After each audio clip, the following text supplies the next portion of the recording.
Hi guys, we're back for our Skill a Day video series, and today I'm going to show you how to make ricotta cheese at home. Now, ricotta is the easiest cheese to make at home because you don't need any special ingredients. What you need is milk or cream, vinegar, and salt. And even within that, if you don't have cream, you can just use whole milk. If you only have half and half, you can use that. If you don't have pure white vinegar, you can use white wine vinegar or lemon juice, anything acidic. So the very first step with making this ricotta is that you need to heat your milk. What I'm using today is 2 cups of half and half, and along with that I threw in about 1/4 teaspoon of salt. Now you've got to heat it slowly. You don't want to scald your milk, and make sure that you're stirring as you go so that it's not sticking up on the bottom and getting that brown layer down there that happens when you heat up milk. I'm just heating it at medium-low temperature. My oven is a little bit, or my stovetop is a little bit slow, so I have it a little bit higher to start just to get the heat going, and then I turn it down. But you're aiming for between 180 and 190 degrees. So make sure you are using a thermometer for this. If you don't have a thermometer, you can still make this. What you need to do is look for, obviously this is steaming up, and you can see the foam forming around the edge of the pot here. This is very nearly ready. And it starts to obviously make a skin across the top whenever you are heating cream. All right, now I'm at about 185 degrees on my thermometer. So I'm gonna pull that out. And the next step is to add 1.5 tablespoons of vinegar or lemon juice. If you plan on using white wine vinegar, which I often do, it's not quite as acidic, so you need to add about 2 tablespoons for that.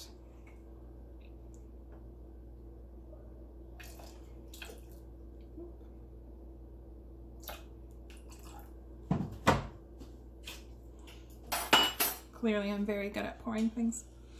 Now we're going to take it off of the heat here and very gently stir it just a couple times to make sure the acid is mixing in.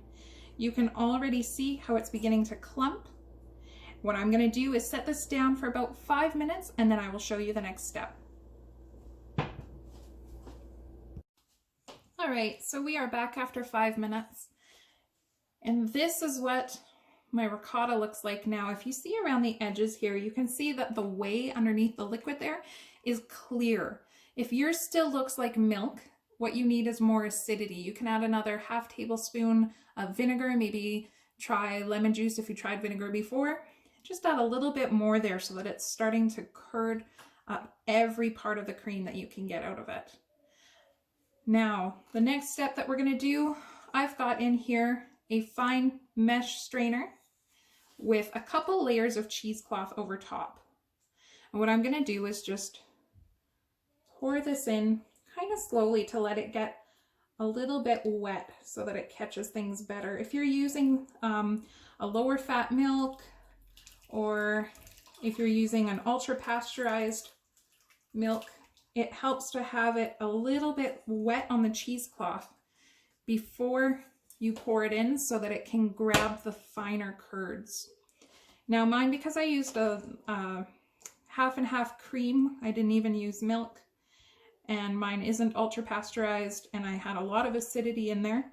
My clumps and my curds are bigger, so I don't need to worry as much about things falling through. If you do have smaller curds in yours, what you can do is also double up your layers of cheesecloth. I think I did a 2-layer here. You can do a 4-layer if you feel that you need that to catch your curds. Now with a ricotta, what you want to do is let this drain for about 5 minutes if you like a nice creamy ricotta, up to 20 minutes if you like it drier and crumbly. I want you to just look though at my whey here. So this yellow liquid that comes off of it is your whey. Whey is what people traditionally use to make ricotta. However, you don't use it after this process for making cheese again because all of the milk fat is out of it. But if you were to make like a mozzarella first, then traditionally what you would do is take that whey and use that as your base for making ricotta. But I'm just using cream because that's what I have on hand and need to use up. So this ricotta is going to be far superior to what you get in the store.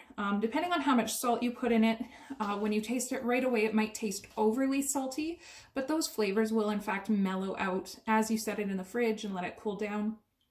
I usually don't use mine right away. I let mine sit about 24 hours in the fridge before I do end up using it. It whips up beautifully if you want to make a dip out of it. I'm probably going to end up making gnocchi with mine.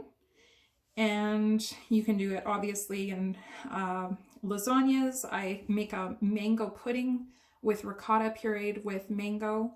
So there's lots of options once you have it. If you're looking to make like a tiramisu, you would basically follow the same process with lemon juice and heavy cream to make your mascarpone. That's really all there is to making a ricotta. Mine is just about already at the point that I'm gonna let it stop draining so that it doesn't get too dry and crumbly for the purposes I need it. But I hope that you have fun trying to make cheese on your own, and maybe next time we can try making something a little bit more involved.